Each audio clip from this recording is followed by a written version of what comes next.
ధ్రుయే రంగవతిం తుంగశేషపర్యంకషాయినం శనైరున్నిద్రనేత్రాబ్జ ప్రణీతాశేషచేతనం అప్రాకృతే దివ్యధాం శ్రీమాతృపరిసేవితం పుండరీకాయపురుషం సంచయేషి తయ్యే తత్వేన యశ్చిదతిధీశ్వర తత్స్వభావ భోగాపవర్గతదుపాయగతీరుదారః సందర్శయన్ నిరమమీత పురాణరత్నం తస్మై నమో మునివరాయ పరాశరాయ.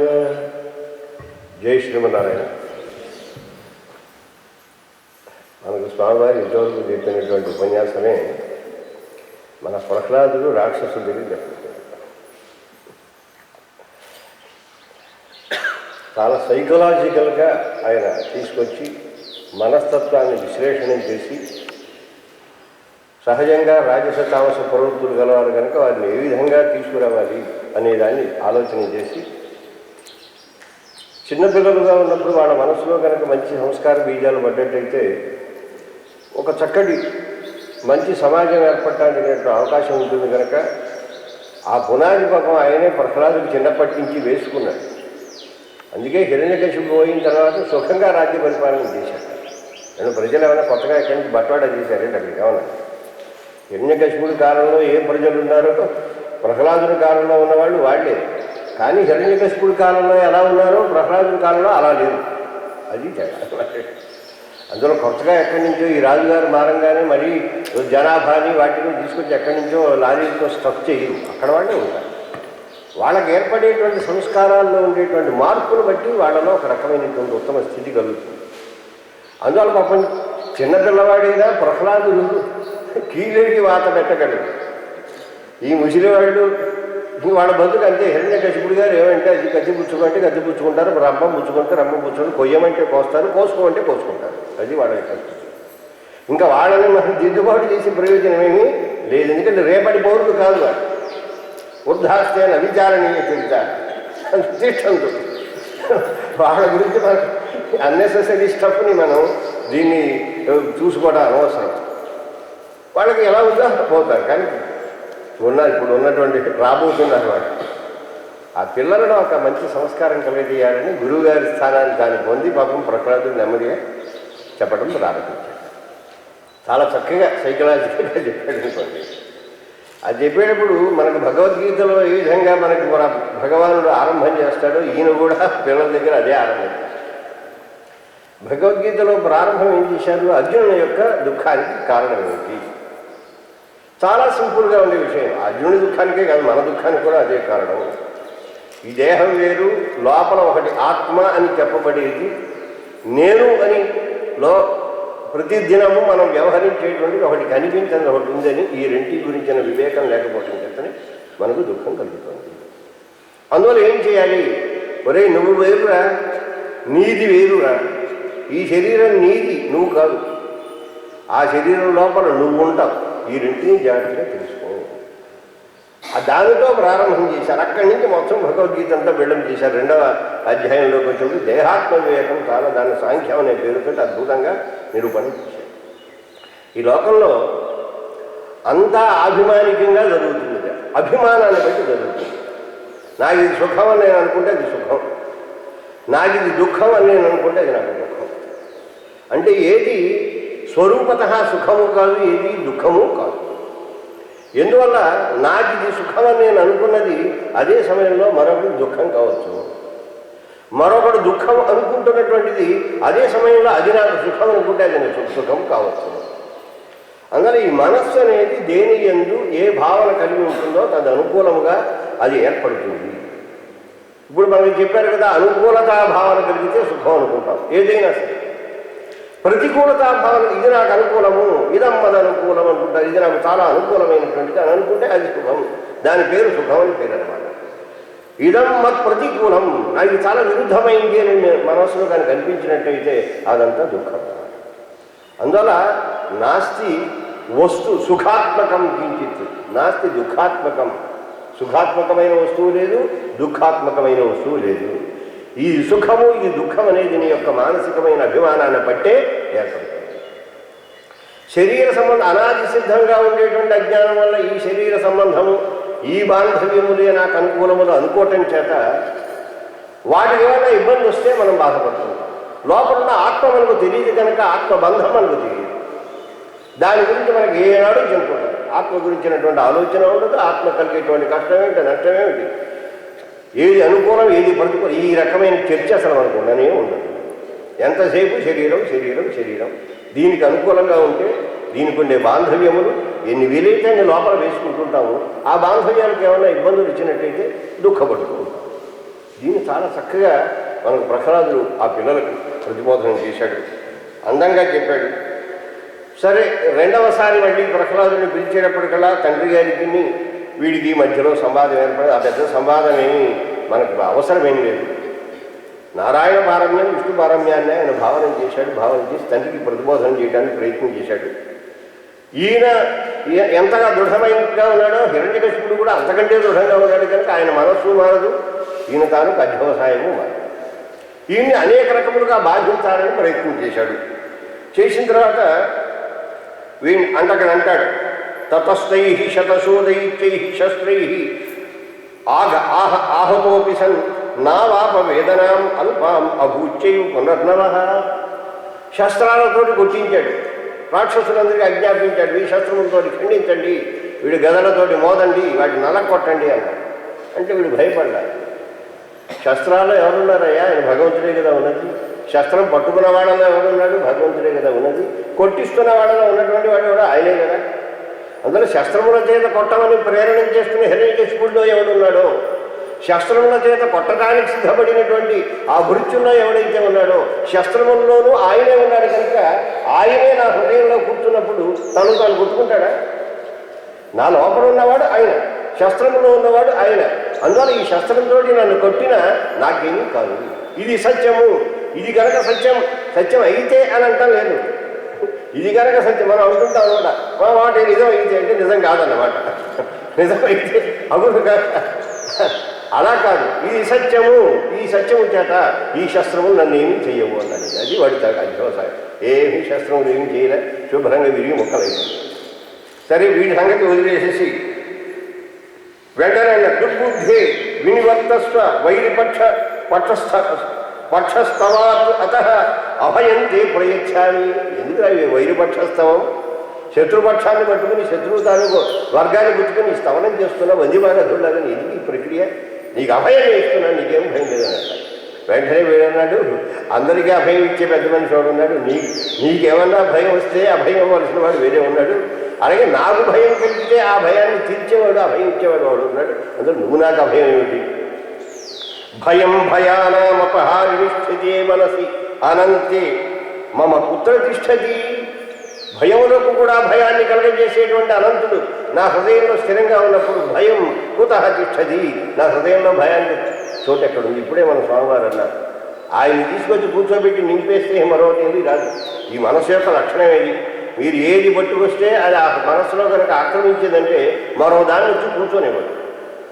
అందుకనే భగవంతుడు ఏం చేస్తాడంటే, నాయన ఒకదానిని పెట్టుకో ముందు కొంచెం. ఏదో మనకి ట్రైన్లో వెళుతున్నప్పుడు అయ్యా సార్ కొద్దిగా సార్ కాళ్ళు నిప్పులండి కూర్చోండి అంటే సరే కూర్చోండి సార్ అని చివరికి కాస్త కాడిస్తే నెమ్మదిగా నెట్టి వాడిని కాస్త లేచి ఎందుకు వచ్చిన బాధ మీరే కూర్చోండి నేను నిలబడతాననే స్థితిని తీసుకొస్తాను. అదే కదండి. ఆ లోపల కూర్చున్న పెద్ద మనిషి నెమ్మదిగా కొంచెం లిటిల్ కొద్దిగా అకామిడేట్ చేసి కనుక పెట్టేస్తే ఆ తర్వాత నెమ్మదిగా ఏం చేస్తాడు? ఈ ఉన్న వాటినంతా ఆయన నిట్టవడం కాదేస్తాడు. అందువల్ల అభ్యాసేనతు కౌంతేయ వైరాగ్యేనత. ఏది పట్టుకోవాలో అది పట్టుకోవడం ప్రారంభించి దానికి ఒక అభ్యాసం చేస్తే నెమ్మదిగా మిగతావన్నీ అవి అక్కర్లేదు అనుకున్నప్పుడు నెమ్మదిగా వాటింతో వెళ్ళిపోతాయి. అందువల్ల నాయన అని వీళ్ళకి మోసం చేస్తూ భయం భయానామపహారిణి స్థితే మనసి అనంతే మమ పుత్ర తిష్టతి యస్మిన్ స్మృతే జన్మ జరాంతకాది భయాన్ని సర్వాణి అపయాంతి తాత. నాన్న, ఏ స్వామినైతే స్మరించినట్టయితే పుట్టుట, ముసలితనము, మరణము మొదలైనటువంటి భయములన్నీ కూడా భయపడి పారిపోతాయో అటువంటి స్వామి నా హృదయంలో ఉన్నప్పుడు నువ్వు నాకు అభయం ఇస్తాను. నాకు భయం ఉంటే కదా, భయం అనే పదార్థం ఏదన్నా ఉంటే ఆ భయాన్ని పోగొట్టి నువ్వు అభయం ఇవ్వటం అనేటువంటి దానికి అర్థం ఉంటుంది. నాకు భయమే లేనప్పుడు నువ్వు నాకు అభయం ఇచ్చేటువంటి అవకాశం ఏమిటి అనంటే, ఈ దుర్మార్గుడు వీడు ఇలాగే మాట్లాడుతున్నాడు, వీడు పావులతోటి కల్పించేయండి, భయంకరమైనటువంటి విషములతోటి. ఆసి విషాలంటే ఇక్కడ ఉంటుందట, ఆస్యమందు విషం ఉంటుంది.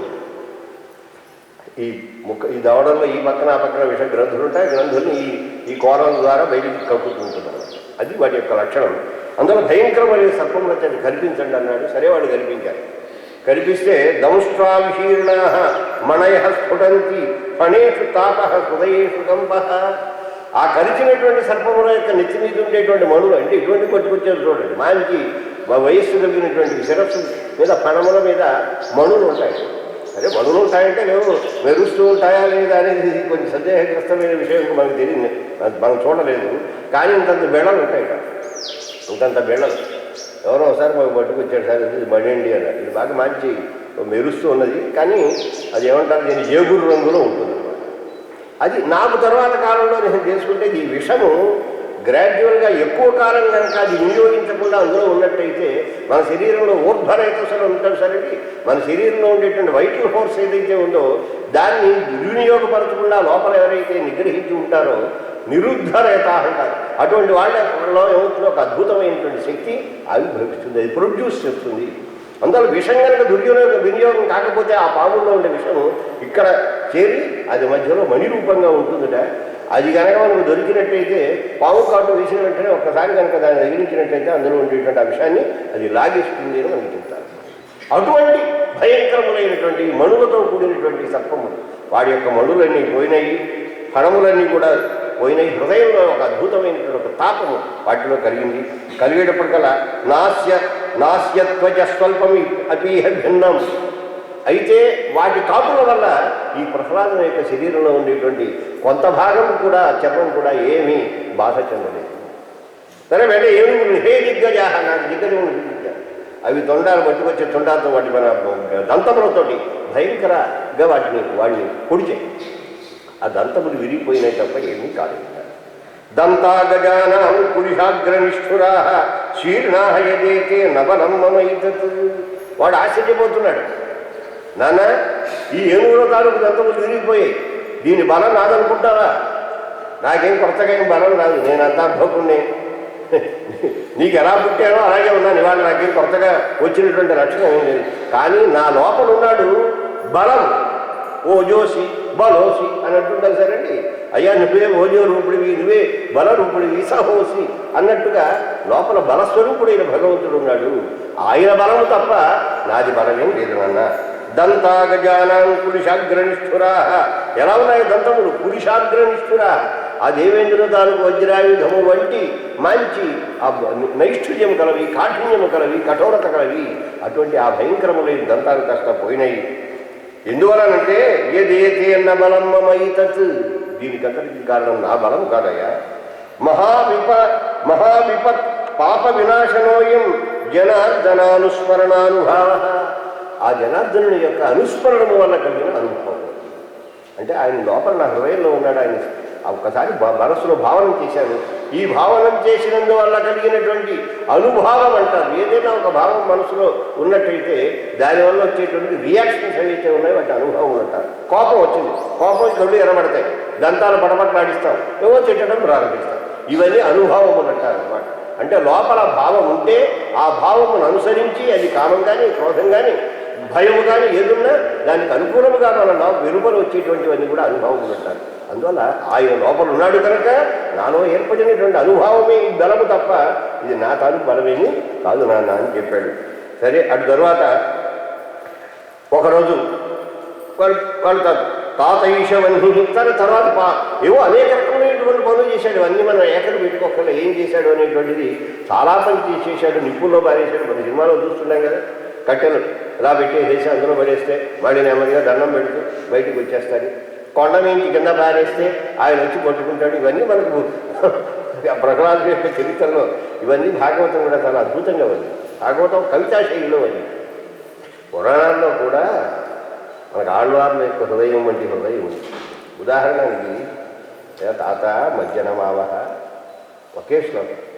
అతి చంచల చేష్టిత మీకు యశోద, నాన్న రారా, నువ్వు స్నానం చేయకపోతే ఆ అమ్మాయి నేను చూచి గేరు చేస్తుంది, నువ్వు రా అంటుంది. ఎక్కడి నుంచి వచ్చింది?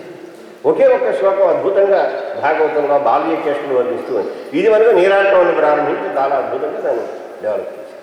అందులో పురాణాల్లో కూడా కొంచెం ఆ చెప్పేటువంటి శైలిలో తేడా ఉంది. అయితే విష్ణు పురాణం కొంచెం గంభీరంగా ఉంటుంది, అంతా తత్వోపదేశం చేసుకుని ఇలా ప్రారంభించి, కానీ భాగవతాది పురాణాలు మాత్రం చాలా అందంగా చెప్పేటువంటి ప్రక్రియ మనకుంది. అందులో భాగవతంలో బాగా వర్ణించడం జరిగింది. ఇప్పుడు పిల్లలందరినీ చేర్చాడు, గురుకులాన్ని పంపించాడు. వీడి వల్ల లాభం లేదు, సరే ఏమైనా గురువు గారు ఏమైనా అసలు వాళ్ళే ఏమైనా సంస్కరిస్తారేమో చూడాలన్నట్టు మళ్ళీ గురువుగారిని పంపించారు. పంపిస్తే గురువు గారు అటు వెళ్ళటం చూసి నమ్మహే విద్యార్థులందరినీ సమావేశపరిచాడు. పరిచి అంటున్నాడు, అప్పుడు మొట్టమొదటి పురోహితులు అంటూ వీళ్ళేదో రకరకాలుగా సంహరించాలని ప్రయత్నం చేస్తుంటే, మీరు కృత్య అనేటువంటి భయంకరమైనటువంటి దాన్ని మీరు సృజించి వీడిని సంహరించండి అంటే, ఎందుకు ఇటువంటి పని చేయటం అని చెప్పి ఆయనకి చెప్పాలి, వీడికి చెప్పాలి. ఒరే నాన్న, నువ్వు చిన్నపిల్లవాడిరా, నువ్వు చేస్తున్నటువంటి పని మంచిది కాదురా, మీ నాన్నకి ఇంత వ్యతిరేకంగా నువ్వు ఉండకూడదురా, ఆ పరమ దుర్మార్గుడురా, ఆయన దుర్మార్గత ఏమిటో మాకు బాగా తెలుసురా, అందువల్ల మన మాట విను బాబు నాయన అని వీడికి చెప్పాలి.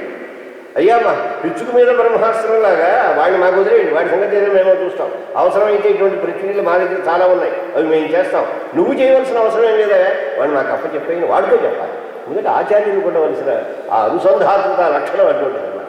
అందుకని పప్పవాడు కోపో దేవానికాయేషు ఎత్ర తే సఫలోయత, రాజా నీ కోపాన్ని నిగ్రహించు. ఇదివరకు నీ కోపం ఎక్కడా సార్థకం కాలేదా? ఎంతమంది మీద కోపం చూపించలేదు, ఇవాళ కొత్తగా వీడి మీద నువ్వు కోపం చూపిస్తే తప్ప నీ కోపానికి సార్థకత లేదు అని నువ్వు ఎవరో భావిస్తున్నావా? అలా ఏం లేదు, నీ తాలూకు భావజాలమంతా చాలా మంది మీద ప్రవర్తించింది. అందులో ఇవాళ మళ్ళీ వీడి మీద నీ కోపం ప్రదర్శించవలసిన అవసరం లేదు. నీ కోపము ధన్యము, నీ కోపము సార్థకము. ఎందుకంటే ఇంద్రాదుల మీద ప్రదర్శించండి కదా, అందువల్ల ఇక్కడ వీడి మీద వదిలేసి.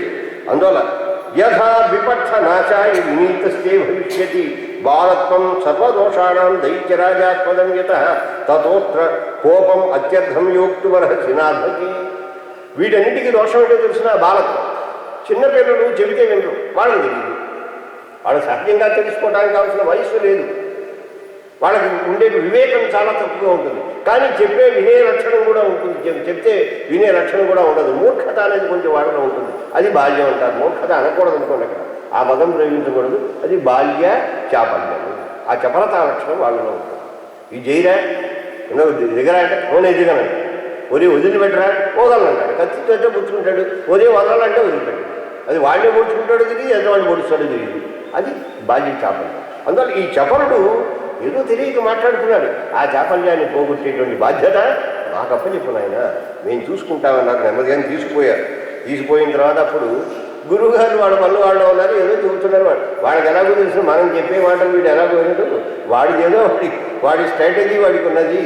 సరే, కొంతకాలం పాటు వీడి మీద ఆ రాజుగారి యొక్క కోపాన్ని తగ్గించాలి అంటే కొంచెం వ్యవధానం కలిగించడం, అంతకంటే మార్గమేం లేదు అనుకున్నారు. గురుకులంలో తీసుకొచ్చి వీడిని కూర్చోబెడితే గురుగృహంలో అందరినీ బాలురాలు చేసి శ్రూయతాం పరమార్థోమి, ఇగో పరమార్థం చెబుతున్నాను, నిజం చెబుతున్నాను, ఇది నిష్ఠురంగా ఉంటుంది, అయినా కానీ మీరు వినటం చాలా మంచిది. శ్రూయతాం పరమార్థోమి దైతయ్య దితిజాత్మజా నచ అన్యథా ఏతం మంతవ్యం, నేను చెబుతున్నాను కదా అని చెప్పి ఏమైనా అనుకుంటారేమో, ఏడు వీడు ఇలా కూర్చోబెట్టి బాగా చెబుతున్నాడని అనుకుంటారేమో, అలా అనుకోవద్దు సుమా. మీ క్షేమాన్ని కోరి మీ యొక్క యోగక్షేమంలో భావన చేసి మీరు ఒక సంస్కారం కలిగించాలని నాకు తెలిసినవేమో మీ దగ్గర చెబుతున్నాను ఆయన, మీరు అన్యథా భావించవద్దు. నా అత్ర లోభాది కారణం, మిమ్మల్ని అందరినీ కూడా రామాయణం అంటాడు వాడంతా. అంగదుడు ఓ బ్రహ్మాండమైన స్ట్రాటజీ చేశాట, వాడు వెళ్ళి పరాయోపవేశం చేశాట. వాడు దుర్మార్గుడు. ఎవడు? సుగ్రీవుడు. మా పినతండ్రి చాలా దుర్మార్గుడు. ఎంతమంది చేశాడో తెలిసినా మా అమ్మని తీసుకెళ్ళి తన దగ్గర పెట్టుకున్నాడు. ఇవన్నీ మాట్లాడి అక్కడ ఉన్న వాళ్ళందరినీ స్ప్లిటప్ చేసేసాడు. స్ప్లిటప్ చేసేటప్పటికల్లా ఆంజనేయ స్వామి అనుకున్నట్టు, ఓ వీడు రాజ్యలోహం అని పట్టుకుంది, వీడు భిన్నం, ఈ వారాణసీని కాస్త రెండుగా చేశాడు, వీడు ఇక్కడ ఎవరు చిన్న ఎక్సైల్ అన్నట్టుగా గవర్నమెంట్ అని ఎక్సైల్ అని ఎక్కడో తీసుకొని దూరంగా ఒక గవర్నమెంట్ వీడు ఎస్టాబ్లిష్ చేస్తాడేమిటో తెలియదు. అసలు ఎందుకు ఆ పర్వతాల్లోనే చేసేయచ్చు, ఆ తీరంలోనే ఒక వాళ్ళ రాజ్యాన్ని ప్రతిష్టాపనం చేయొచ్చును. అందులో వీడి సంగతి ఏదో చూడాలనుకున్నాడు పాపం. ఆ రకంగా వీడు ఏమైనా చిన్నపిల్లవాడు నెమ్మదిగా వీళ్ళందరినీ కూడా తీసుకుని హిరణ్యకశిపుడి గారికి విరుద్ధంగా ఒక రాజ్యాన్ని చిన్నగా ఎస్టాబ్లిష్ చేయాలని అనుకుంటున్నాడా? అని మీరు అనుకోవద్దు నాయన. నా లోభ అత్ర కారణం. ఇక్కడ లోభం ఏమీ లేదు. మిమ్మల్ని అందరినీ ఆకట్టుకుని తద్వారా ఏదో ప్రయోజనాన్ని సాధించాలని నేను అనుకోవటం లేదు. తత్వాన్ని చెప్పవలసిన అవసరం ఉంది కనుక నేను చెబుతున్నానయ్యా అని ప్రారంభించి శరీరానికి ఆత్మకు ఉండేటువంటి వివేకాన్ని కలిగి, ఈ శరీరంలో అనేకమైనటువంటి అవస్థలు వస్తుంటాయి. బాల్యం వస్తుంటుంది, పుడతాను, పుట్టిన తర్వాత బాల్యం వస్తుంటుంది, అటు తర్వాత యవ్వనాన్ని పొందుతాడు, అటు తర్వాత అనుదినము మనం ఇష్టం ఉన్నా లేకపోయినా శరీరంలో మార్పులు వస్తూనే ఉంటాయి. తమాషా ఏమిటంటే తిండి తిన్నా తినకపోయినా శరీరం పెరుగుతూనే ఉంటుందండి. అయితే తింటుంటే పెరుగుదలలో ఒక తేడా ఉంటుంది, తినకుండా ఉన్నప్పుడు కూడా తగ్గడం మానేది, స్టాటిక్గా ఉండిపోదు. ఎంత ఉన్నాడో అంతే ఉండడు, వాడి శరీరం పెరుగుతూనే ఉంటుంది. ఆ పెరిగే, ఎందుకంటే పెరగటమే దాని స్వభావం, పెరగటమే దాని యొక్క స్వభావం అయినప్పుడు ఆ పెరుగుదలకు అనుకూలమైనటువంటి పదార్థం లోపల పడేస్తే ఇంకా బాగా పెరుగుతుంది, లేకపోయినా కూడా పెరగటం పరిణామం దాని యొక్క లక్షణము. అందువల్ల నాయన ఈ శరీరము నిరంతరము పరిణమిస్తూనే ఉంటుంది. ఈ పరిణామం ఎక్కడికి వెళుతుంది? మృత్యుమభ్యురేతి, చివరికి మరణం అనేటువంటిది చరమావధి, అంతవరకు కూడా ఈ పరిణామం నిరంతరంగా సాగుతూనే ఉంటుంది నాయన. ఈ శరీరంలో చాలా చమత్కారం ఉన్నది. కలిగేది దుఃఖమే, కానీ దాని యందు సుఖ భావన చేత అది సుఖంగా కనిపిస్తుంది. దీన్ని కొన్ని ఉదాహరణ ఇస్తున్నాను. మనకు ఈ జన్మ ఎత్తిన తరువాత మరణించేంత వరకు మధ్యలో ఏనాడు సుఖం లేదు. సుఖం ఉంది అని అనుకుంటే నువ్వు అనుకున్నావు కనుక ఉంది తప్ప నిజానికి సుఖం లేనే లేదు. భోజనం చేశామండి, హాయిగా ఉందండి. భోజనం చేయకపోతే దుఃఖము, చేసిన తర్వాత మళ్ళీ చేస్తే దుఃఖము. అంటే ఆరంభంలో దుఃఖము, మళ్ళీ దుఃఖం. భోజనం చేయాలి, బాగా ఆకలేసింది, ఆకలేసినప్పుడు చక్కగా పూరాగా వేసేసాను లోపల, సుఖంగా ఉందనుకుంటాం. మరి కొంత వేసామనుకోండి, ఇంతకుముందు తిన్న ఆహారమే అది దుఃఖ కారణమైనది. అంటే ముందు దుఃఖమే, తరువాత దుఃఖమే. మరి మధ్యలో సుఖం ఎక్కడి నుంచి వచ్చింది? ఆద్యంతముల యందు లేనటువంటి సుఖము మధ్యలో ఎక్కడి నుంచి వచ్చింది? అంటే ఇది కేవలం నీ యొక్క మానసిక భావన వల్లనే కలిగింది. ఇక్కడ చిన్న చమత్కారం చెబుతాడు. ఎవడైనా వచ్చిన ఆయన, అయ్యా స్వామివారు తమరు అక్కడ అలా వేయించండి, 4 గుద్దులు గుద్దుతాను మిమ్మల్ని అన్నాడు అనుకోండి, ఇలా కూర్చోబెట్టి. అంటే వచ్చేహో చాలా బాగుంది ఆయన, చాలా అద్భుతంగా సుఖంగా ఉంటుంది గుద్దు అని ఎవడు గుర్తించుకోడు. గుర్తించుకుంటాడా? ఏమండి, వచ్చి పీకలు విసుగుతాను, ఒళ్ళిలా మర్దనం చేస్తాను, కాస్త మర్దించుకోండి, గోధుమ పిండిలా కానీ పిండిని చేసినట్టుగాను అని అంటే మనం అక్కడ ఆ ఛాయలకు రావు. కానీ ఈ శరీరాన్ని కదల్చకుండా అలా కుర్చీల్లో కూర్చోనో, గల్లాపెట్ట దగ్గర కూర్చోనో, లేకపోతే కొట్టులో కూర్చోనో, అక్కడ కూర్చోనో, ఇక్కడో కూర్చుండేది ఇది పెరగడం దాని లక్షణం కదా. అది పెరుగుతూనే ఉంటుంది, ఇలా పెరుగుతుంది. ఇలా పెరిగిన తర్వాత అక్కడికి ఏం చేస్తాడు? ఒళ్ళంతా ఎప్పుడు సాయంకాలం అయినప్పటికల్లా చక్కగా ఈ బాంబే లాంటి చోటు కడితే, బీచెస్ కడితే వాళ్ళు అలా పడి ఉంటారు. అక్కడ వేసుకు వాడు నెచ్చి మీద పడివాడు కుమ్ముతుంటాడు. ఏమిటంటే వీడు మాలిష్ చేస్తాడనమాట. చేస్తే అబ్బా ఎంత బాగుందని. మరి నిజంగా మర్దనం చేయటమే సుఖమైతే అందరూ మర్దనం చేయించుకోవాలి, అందరికీ సుఖం కలగాలి. కానీ సుఖం కలగటం లేదే. మలయుద్ధం చేస్తుంటాడు, కొట్టుకుంటుంటారు. వీడు వాడిని శుభ్రంగా మర్దనం చేస్తాడు, వాడేమి సుఖం అంటలేదు, గుయ్యో మొర్రు అంటాడు, ఆ దాంట్లో పారిపోతాడు. అందులో మర్దనం సుఖమా? సుఖము కానే కాదు. ఇది అని చెప్పి అత్యంత స్థిమితాంగానం ఆయన ఆగమోయం తథా తత్ర నోపాద అయ మృతము ప్రత్యక్షం దృశ్యతే చైతదస్మాకం భవతాం తథా మృతస్య పునర్జన భవత్యేతచ్చ నాన్యథ ఆగమోయం యథా తత్ర నోపాదానం విరోద్భవ గర్భవాసాది యావత్తు పునర్జన్మోపపాదనం సమస్త అవస్థకం తావత్ దుఃఖమేవ అవగమ్యతాం. పుట్టింది గిరికి పోయేంత వరకు అన్ని దుఃఖాలే. ఎక్కడ కూడా సుఖం అనేది లేచ మాత్రం కూడా లేని లేకపోవటం ఏంటంటే మాకు చాలా సుఖంగా ఉందండి నేను అనుకుంటే నువ్వు క్షుత్తు తృష్ణోపశమం తద్వత్ శీతాద్యుపశమం సుఖం మన్యతే బాలబుద్ధిత్వాత్ దుఃఖమేవ హి తత్పునః. ఇప్పుడే చెప్పుకున్నాం, ఆకలి వేసింది, అన్నం తిన్నాం, అది సుఖం అనుకున్నాం. అలాగే చలి పుట్టింది, కాస్త వెచ్చవెచ్చగా వెళ్ళి కుంపటి దగ్గర కూర్చున్నాం, అది సుఖం అనుకున్నాం. కడుపు నిండిన దశలో మళ్ళీ తినటమే దుఃఖమైంది. ఒళ్ళు బాగా వేడిగా ఉన్నప్పుడు, బయట ఆతపం ఎక్కువగా ఉన్నప్పుడు ఏమండి, ఆ ఆతపమే ఏం చేసింది? దుఃఖాన్ని కలిగిస్తుంది. చలిగా ఉన్నప్పుడు ఏ ఆతపం అయితే, ఏ ఉష్ణత అయితే సుఖాన్ని కలగజేసిందో, కలగజేసింది కదా. మంచి చలిగా ఉంది, దుప్పట్టు కప్పుకున్నాము, ఏ బదిరికాశ్రమంలోకి వెళ్ళి తీసుకొచ్చి వాళ్ళు వాళ్ళందరూ ఇంటికి కాస్త గ్లోవ్స్ వేసేసి కాస్త వార్మింగ్ కోసం ఏవో గింపట్లు తీసుకొచ్చి మనం అంత కింద పెట్టారు, బాగానే ఉంది. బాగా ఎండ వచ్చిన తర్వాత ఈ దుప్పట్ల మీద మనం కూర్చోగా ఈ దుప్పట్లు అవతల తీసి పారేస్తాం, బయట పారిపోయి చేస్తాం. అంటే ఏ ఉష్ణతా లక్షణము శైత్యములకు ఉపశమకమై అది సుఖముగా కనిపించిందో అదే ఉష్ణతా లక్షణము తాను దుఃఖానికి కారణమైనది. ఈ శీతకాలంలో శీతం అనేది ఏదైతే మనకు దుఃఖాన్ని కలుగజేసిందో అది వేసవి కాలం వస్తే చల్లటి గాలి కనుక వీసేటట్టయితే ఈ దుఃఖానికి జనకమైంది కాస్త సుఖమైపోయింది. ఆకలి ఉన్నవాడికి అన్నము సుఖమైతే అన్నము కడుపులో నింపుకున్న వాడికి అదే అన్నము దుఃఖాన్ని కలుగజేస్తుంది. నీరు కావాలండి దర్జగా మరి అశనాయ పిపాస అని చెప్పారు కదా, నేను పిపాస చెప్పాను, మంచి గొంతు ఎండిపోతుంది, వేసవి కాలం నీరు కావాలి అంటే నీరు తాగేస్తాం, నీరంతా తాగేసాం, బాగా నిండగా తాగిన తర్వాత తీసుకొచ్చి ఇంకో గ్యారెన్ నీళ్ళు కొట్టుకొచ్చి నోరు తిరుగు పోస్తానంటే చస్తాడు. బాబోయ్ నాకు వద్దు మహాప్రభు అంటాడు. నీళ్ళు తాగుతున్నావు కదయా, పోస్తుంటే తాగుతున్నావు కదా, ఓ తొట్టిలో తీసుకెళ్ళి బారేస్తాను, కావలసినంత తాగు పడుకుని ఉన్నాను, ఓ చెరువులో బారేస్తాము, కావలసినంత నీరు ఉంది తాగు అంటే తాగుతాడా? వాడు తాగడు. ఎందువల్ల నీకు పిపాస కలిగినప్పుడు మాత్రమే అది సుఖం అని అనుకుంటున్నావు తప్ప ఆ పిపాస తీరిన తర్వాత, దప్పిక తీరిన తర్వాత ఏ నీరైతే నీకు సుఖం అనుకున్నావో అదే నీరు నీకు దుఃఖాన్ని కలుగజేసింది నాయన. అందువల్ల లోకంలో ఏ వస్తువు అయినా సరే అది నీకు సుఖమును కలిగిస్తుందనే భావన వల్ల నీకు సుఖం కలిగజేస్తుంది, అది దుఃఖం అనే భావన వల్ల నీకు దుఃఖం కలిగజేస్తుంది తప్ప ఏ వస్తువు సుఖాత్మకము కాదు, దుఃఖాత్మకము కానే కాదు. ఇది శరీరం యొక్క లక్షణం నాయన. మన్యతే భ్రాంతి జ్ఞానావృతాక్షాణం ప్రహారోపి అత్యంత స్థిమితాంగానం, చమత్కారమే చెబుతున్నాడు, అత్యంత స్థిమితాంగానం. ఏనాడు శరీరం కదల్చకుండా అలా కూర్చున్నటువంటి వాళ్ళకి అండి వ్యాయామేన సుఖైషిణ, ఈ శరీరాన్ని కాస్త కసరత్తు చేసి లేదా ఏ మాలిషులో చేయించుకుని సుఖాన్ని పొందుదాము అనుకునే వాళ్ళకి ఏమిటవుతుంటే భ్రాంతి జ్ఞాన ఆవృతాక్షాణం, అజ్ఞానం చేత కనులు కప్పబడి ఉన్నందువల్ల ప్రహారోపి సుఖాయితే, వాడిని నేల మీద పడుకోబెట్టి ఒళ్ళంతా గుద్ది వాడిని శుభ్రంగా నల్లేరు చేస్తే అబ్బా ఎంత సుఖంగా ఉందని అంటాడు. అది వాడి యొక్క ఇది నిజంగా సుఖమా? ఇది అజ్ఞానము. ఎందువల్ల నీ శరీరాన్ని కదపనందువల్ల నీ శరీరంలో ఒక వ్యాధి, ఒక రకమైనటువంటి రుగ్ణత బయలుదేరింది, ఒక దుఃఖం నీలో బయలుదేరింది. ఆ దుఃఖానికి ఉపశమం అనుకుంటున్నావు, మళ్ళీ శరీరాన్ని బాగా గుర్తించుకుంటున్నావు, అదే సుఖం అనుకుంటున్నావు. నాయన ఇది సుఖం కాదు, ఇది దుఃఖమే. అందువల్ల ఎక్కడుందయ్యా సుఖం అంటున్నావు? ఈ సుఖం అనేటువంటిది వాస్తవం కాదయ్యా అని వాడు చాలా అద్భుతంగా పిల్లలందుకే చెప్పారు. అందువల్ల కోశరీరం అశేషాణం శ్రేష్మాది అయ్యా.